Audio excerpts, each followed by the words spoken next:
Hi,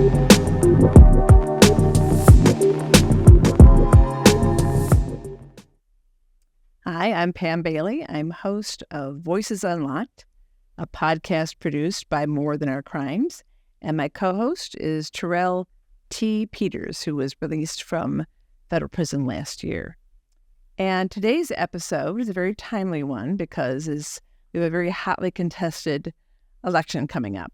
And so our topic is civic participation. Now, to me, what that means is being involved, being an engaged resident of your community and your country, whatever that sort of unit is, and to the point that you care about its policies, you care about the community life, and that you're engaged. One type of civic participation that we're going to talk about first is voting. And you may be wondering, what does this have to do with prison? Since we focus on federal prisons and bringing some of the voices out so you can hear them. Well, Washington, D.C. just happens to be, along with Maine, Vermont, and Puerto Rico, one of the few places in this country where people who are still incarcerated can vote. And the first interview you're going to hear is from Councilmember Robert White, who introduced the Restore the Vote Act in D.C. And he explains in this bite why he did and why it's important, and why it's called Restore the Vote. But I'm a lawyer, and so I know that there's nothing in the Constitution barring incarcerated people from voting. So I said, let me go into the history to understand when, why, and how the right to vote was taken away. And as soon as I started researching when each state, 48 states and the District of Columbia, took away the right to vote, it was almost all surrounding passage of the 14th Amendment ending slavery and the constitutional amendment granting Black men the right to vote. So it was absolutely directly a racist history that we needed to unwind, which is why I called the bill Restore the Vote, because I wanted to remind people that it was a right that was taken away. As I really looked at the Constitution, I said to myself, most rights you still carry with you into prison. Constitutional rights, the right to marry, freedom of religion, freedom of speech. But the most fundamental right, is Conrad said, a hallmark of democracy, the right to vote, gets taken away as sort of a privilege. The right to vote is not a privilege. It's foundational. It's a hallmark of democracy. Well, I remember when D.C. Council passed the Restore the Vote Amendment Act of 2020. And in 2020, I was in Bennettsville, South Carolina, in a federal prison.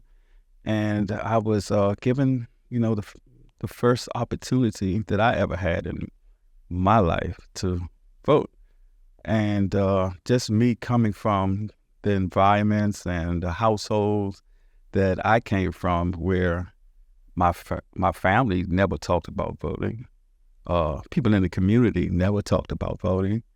And just to have that opportunity to vote inside a prison, I felt compelled to participate in our democracy by giving a vote.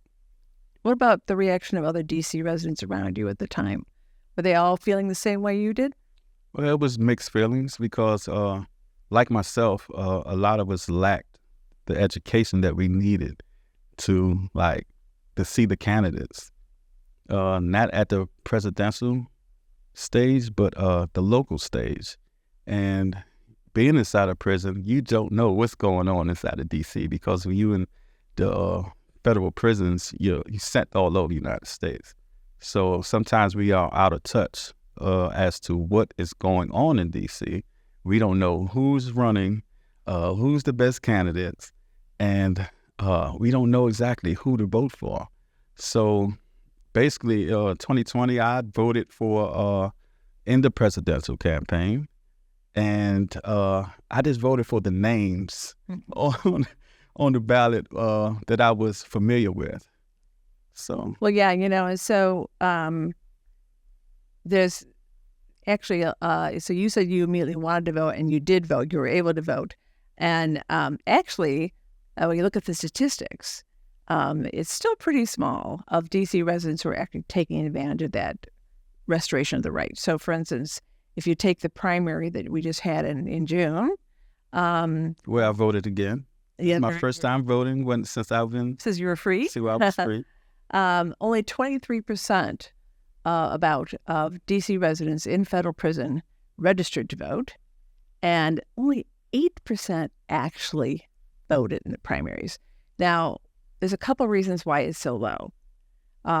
One huge category is just the logistics. The Bureau of Prisons has not made it easy. It's getting better over time, but there's a lot of difficulties getting registration forms in, getting the ballots in. So, for instance, early on, the federal prisons were not treating ballots as legal mail. So there'd be a huge delay in getting the ballots to begin with. Lots of logistical challenges like that, which there's still a fair amount of. And then another category of problem is what you mentioned, a real lack of education about how our political system works, even like what the two parties stand for, what different offices actually are empowered to do. And then, of course, as you know, people do know when it's a presidential election, they know those big names.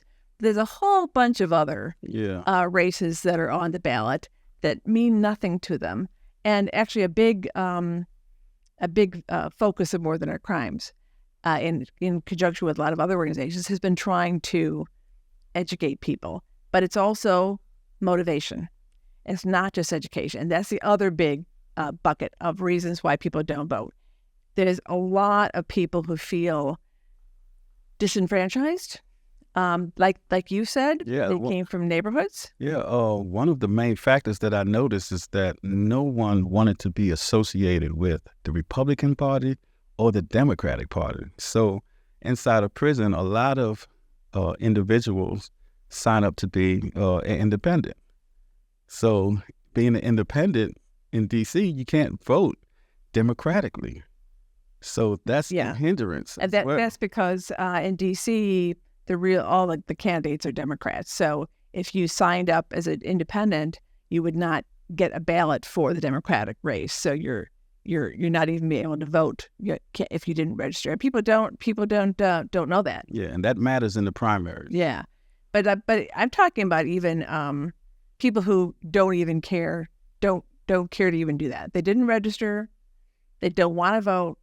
Their attitude is no matter what, a politician is just going to may tell you what you want to hear during the campaign, but they're going to do their own thing. And actually, this first interview sort of reflects what I hear from a lot of people who don't want to vote and don't care. His name is Delonte Williams, a D.C. resident who is currently incarcerated in California. And you'll hear him say why he thinks it just doesn't make a difference. I mean, from what I've been seeing, it seems as though our vote still isn't mattering at all. So I don't believe it plays any role in any way, shape, form, or fashion. How does this one person represent me, and that person has never lived in the type of lifestyle I've lived in or the community that I've lived in? They can't represent me. I think once they got the power, I think the power is really what matters. Just to have the right to have the so-called say-so, because it's also the same way in here with even inmates. So once people get a certain position of power, I just believe that they just want to flex their authority and then they can do what they want to do. And I don't believe that that's right. And it's definitely not democracy. Yeah, based on what Delonte just said, I've experienced a lot of those same sentiments inside of prison and more so outside of prison, because people do feel like our leaders don't care about us. And they actually, in my eyes, they don't care about the people who don't vote for them. They care about their constituents. And if we're not out there voting and putting the people that we want in the seats that we want them to be in, they're not going to care. Well, and I actually relate to Delonte because, and we're going to talk later about how it's different at the local level. I would say at the national level, I have to admit to having a lot of the same feelings because our Congress has been so in gridlock because it seems to me, and I think it seems to a lot of people, that's all about party. And you'll notice that there are people in office who said one thing during a campaign, but when they're pressured to fall in line behind other party leaders, or they realize that, wow, if I say this, I may be jeopardizing my chance to get reelected. And it's a real fine balance. They justify it by saying, but if I say something that's now unpopular and I'm not elected, then how can I do my job for you? But, it's like you're selling your soul, in little steps, little baby steps. So I understand Delonte's feeling at the national level, to be honest. And especially when you mentioned, you came from a community. I mean, a lot of these communities were disenfranchised, very underinvested. And it is true. Most of these politicians you only see Election time. campaign time. Yeah. In fact, actually, what was interesting is even Robert White, in a part of this interview that you didn't see, he made the comment that one reason why he was encouraging people in prison and then when they get out to all, come together is because if you can say, that I can deliver 10,000 votes to you, they're going to listen. Yeah. But the point that makes is that it's about power. I mean, people are not going to pay attention unless they think you have some kind of power. Yeah. And people in prison and from really poor neighborhoods that haven't learned organizing, they don't have money to donate, they feel powerless. And that's one thing that I can remember about Marion Barry, our mayor in D.C. We didn't only see him at election time. We saw him all the time. And he was close to the people because I believe that he understood the power of the people. He understood that people had power. So he knew how to reach those people. And those people, us being his constituents, made sure that he was voted in whenever he needed to be voted in. Mm-hmm. And that's one reason, like I say, we're going to talk about this later, though, why local elections are different. Because national, it makes it very difficult in a country as huge as the U.S., so this is a real challenge.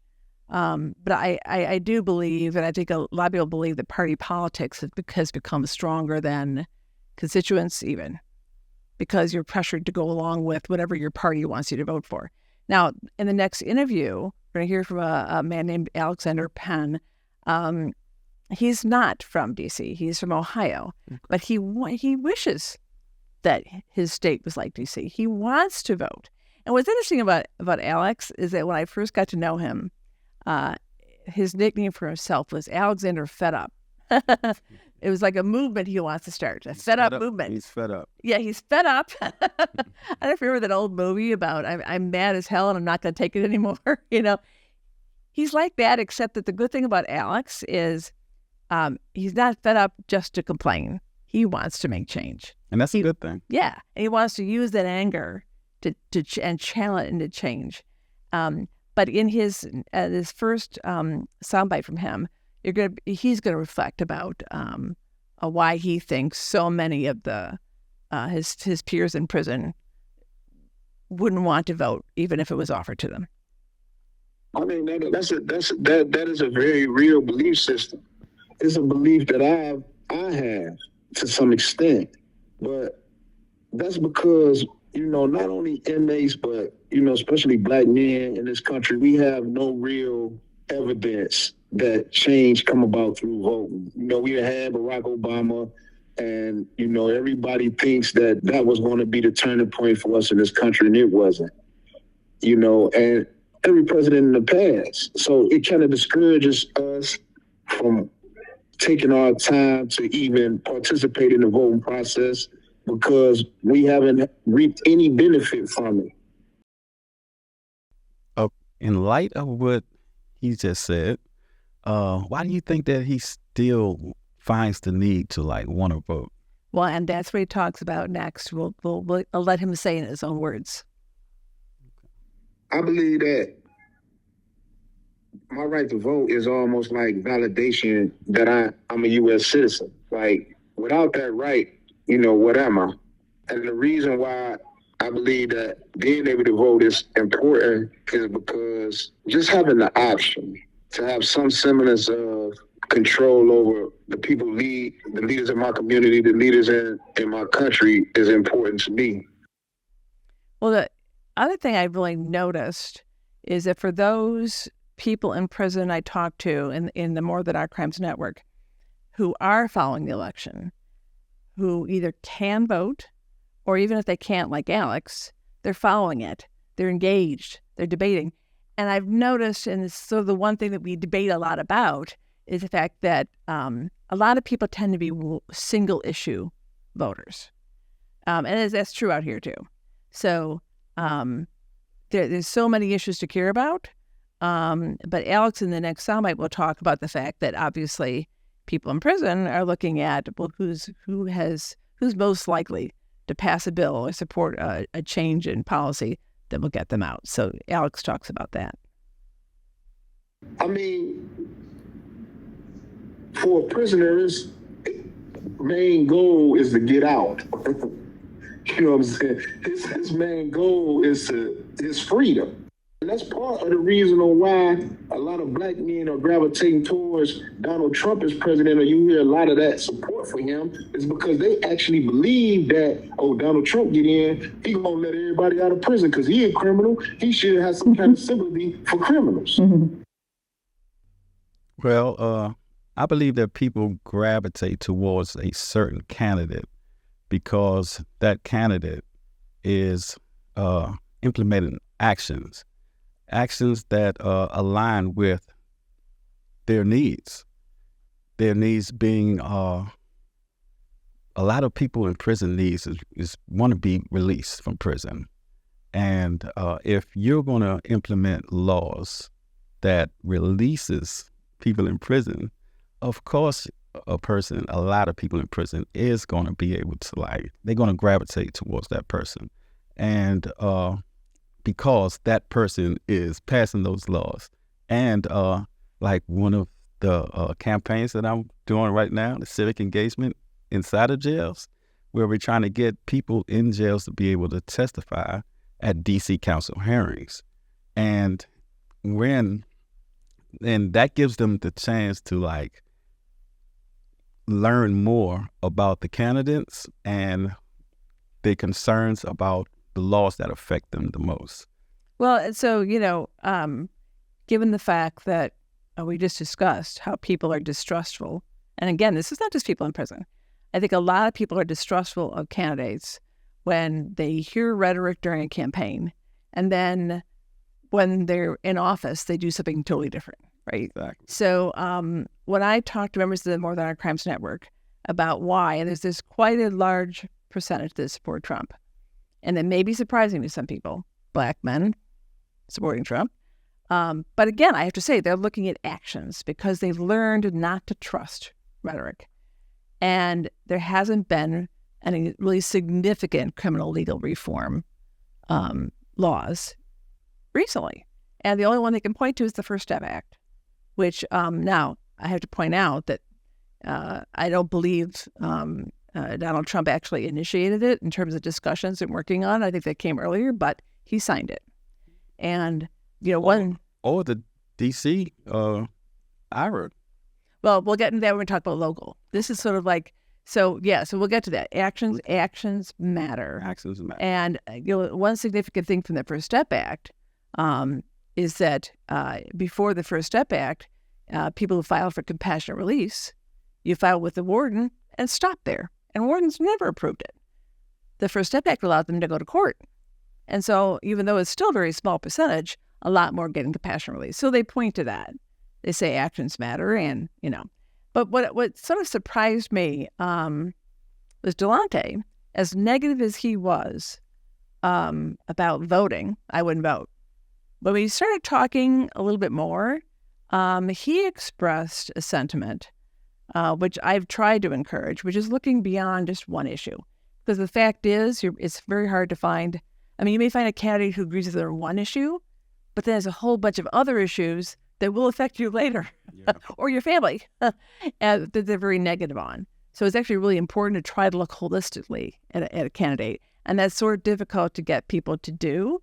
But as you'll hear from this next comment from Delonte, this negative person about voting, the more I talked to him, the more I sensed some possibility there for him. And he talks about the importance of looking at a whole host of issues. I mean, I take a broader view of all of that because I actually care. I mean, there's people that I do care about that are in society. So if I do sit back and like that stuff does matter because it affects their jobs, it affects people's lives, and it's not like I have a life sentence. So it could potentially affect me and the things as far as me going forward. For instance, compared to the national level, at the local level, you can actually see where your vote is impacted. And for example, the Incarceration Reduction Amendment Act, which is IRA in D.C., if we didn't have those elected officials in office, that law would have never made it. I wouldn't be sitting here today. Well, explain what IRA means, like, and how it got you out of prison. Well, what IRA meant was it was different versions of IRA, and I believe that I was like on the 2.0 or the 3.0 version, the 25 and under, 25 and under, when you committed your crime, and I was 25 years. And you had to be under the age of 25 when you committed your crime and have been in prison at least 15 years. 15 years. And so that's why you're out. You probably wouldn't be out today. I wouldn't be out. And thank God I did everything that I needed to do while I was in prison to transform myself and become a productive member in society and to be engaged the way how I am engaged in my civic responsibility, which is educating others about their civic responsibility. Well, you know, a really good example, let's take a look at how IRA came to be, because it's called Second Look or Second Chance Acts. Second Look. Yeah, and a lot of states don't have them yet. So D.C. is still, and we certainly don't have it at the federal level. Yeah. So D.C. is a bit of a leader. And that only happened because, and I think this is a really important lesson to share with people about how being really involved in your local government, not just at election time, makes a difference. So, for instance, one of the D.C. residents who was in prison, who is out now on IRA 2, talked to his sister, and she was the one that came up with this idea because there had been a lot of scientific evidence coming out about how the brain doesn't mature as undeveloped fully. Yeah. So you're more impulsive, you're more likely to commit crimes when you're young. Well, that's your decision-making area of your brain. Yeah. Which is your frontal lobe. Right. So all that evidence was coming out, even at the Supreme Court level. And so she went to a local nonprofit called the Campaign for the Fair Sentencing of Youth, and they developed the bill that became IRA. First, it was 18 and under, and then expanded to 25. And they brought the bill to the D.C. Council. Yeah. And the key thing here is to have people on the council who are progressive and were willing to entertain the bill. If you did not have that kind of person on the council, the bill would have gone nowhere. So that's why it's so important to elect that kind of person to the council.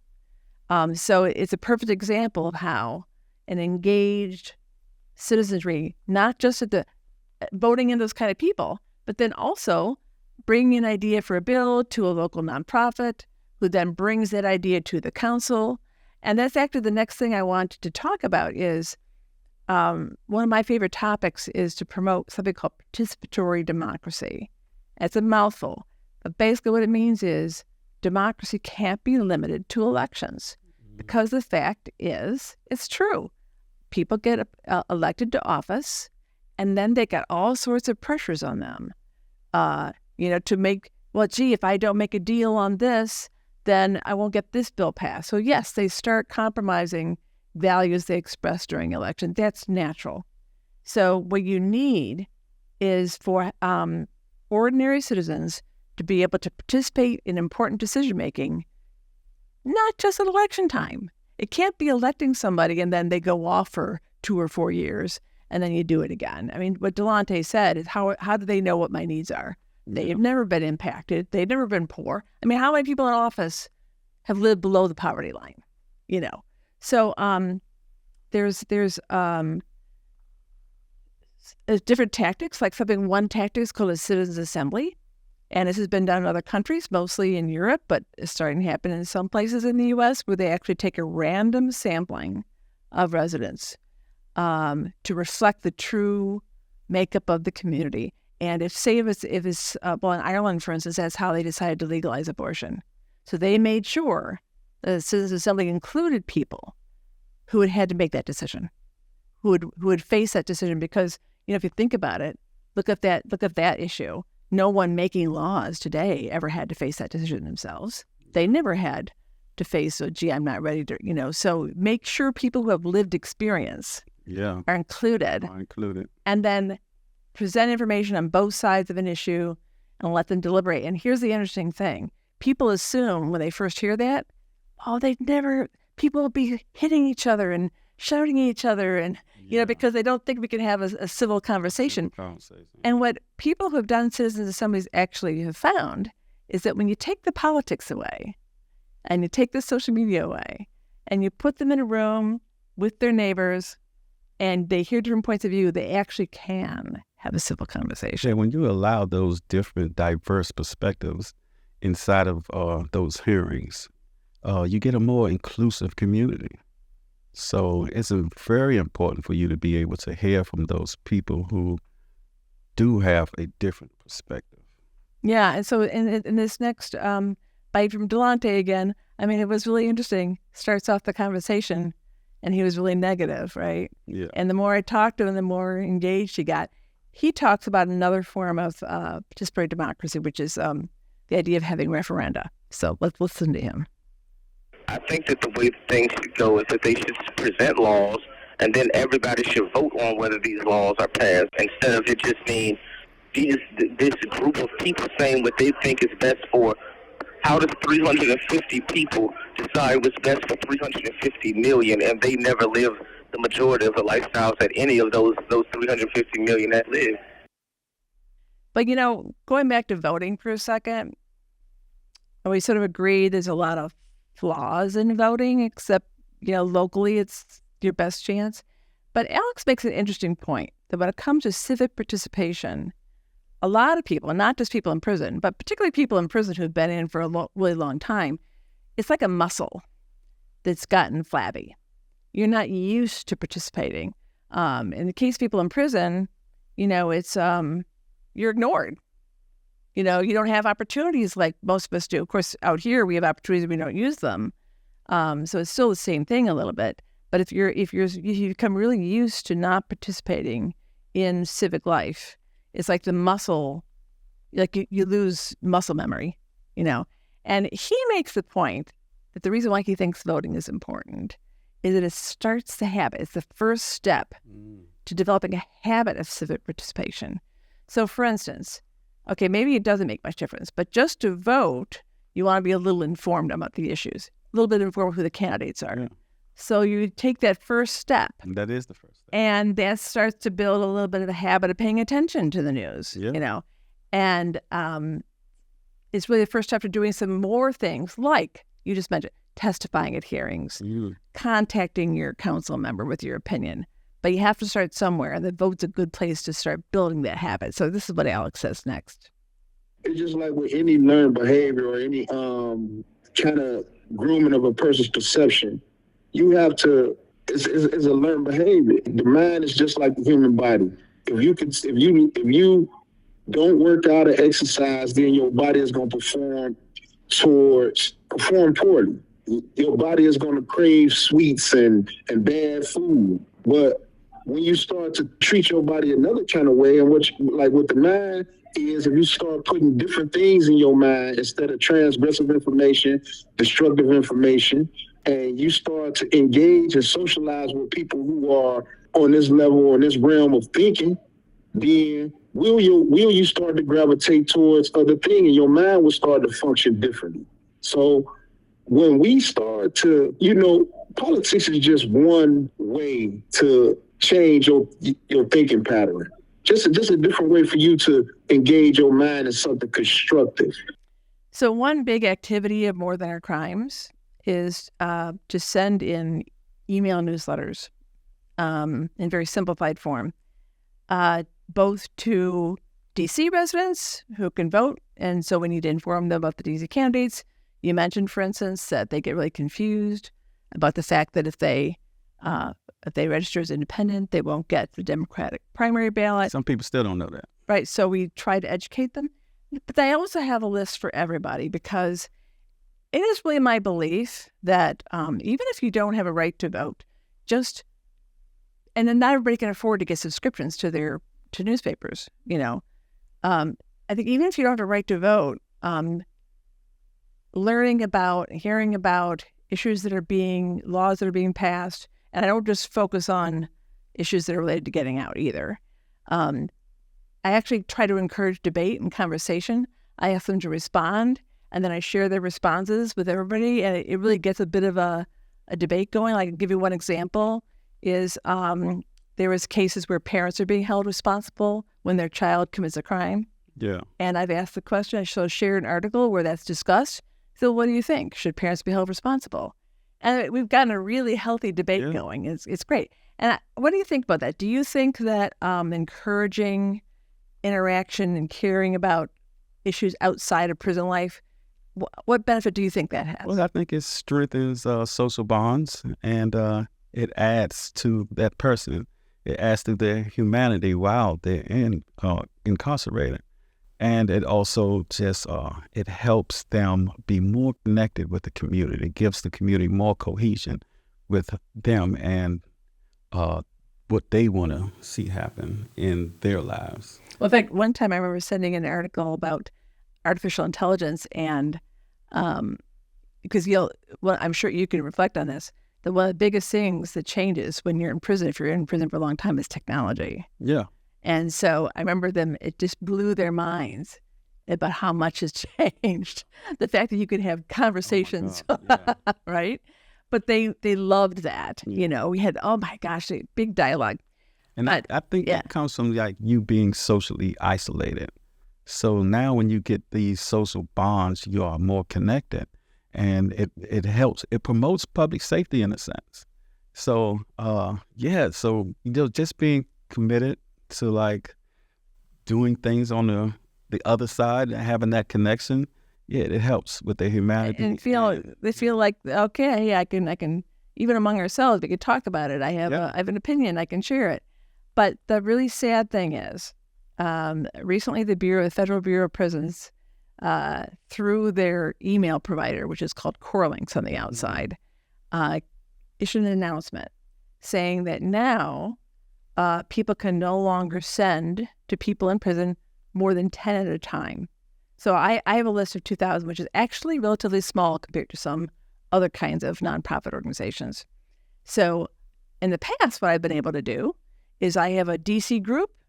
All I have to do is hit DC, and it goes to all the DC residents. And then I have one for everybody. And this made newsletters easy. And these newsletters keep them connected to the outside world. Yeah. So now, under this new BOP rule, I have to literally count 1 to 10, send to that group, then do another 10, and it's very time consuming. And what would be the reason why you have to do that? Well, so I had a friend from Forbes call the BOP and ask what the reason was.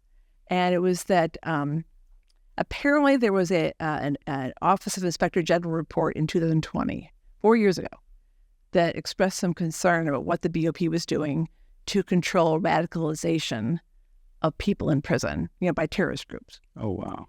And so now the BOP has come out with its response 4 years later. And one of its responses of how they're going to prevent radicalization is to prevent group emails. Now, I find that really puzzling because it's hard. It is puzzling. Because here you're trying to help and create these bonds and to educate people in the inside, and now you have to deal with this. And it's like, if you think about it, I sort of think ISIS and Al-Qaeda is smarter than to send a recruitment newsletter over a government-monitored channel. Now, it's interesting is in the response from the BOP and this OIG report, it said, well, but there's so many emails that we don't have the staff to read them all. And so their response was to, okay, we'll just make it harder, because what they're figuring is that people won't have the time or the patience to send in batches of 10. They just won't send them.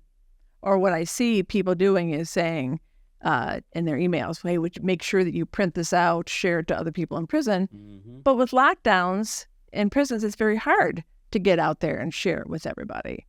To me, the real impact is you're going to see far fewer newsletters.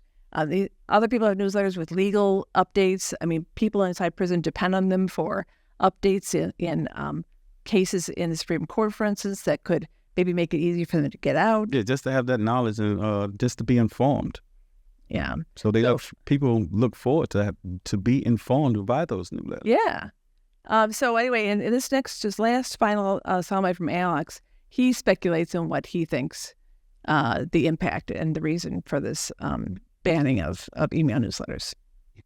In the beginning, it used to be courage. Like back in the days in prisons, you used to have volunteers able to come inside the prisons and communicate with inmates and interact with them. People from churches, they used to encourage that behavior from the community, but they brought a stop to it because it exposed too much of the cracks in the system itself.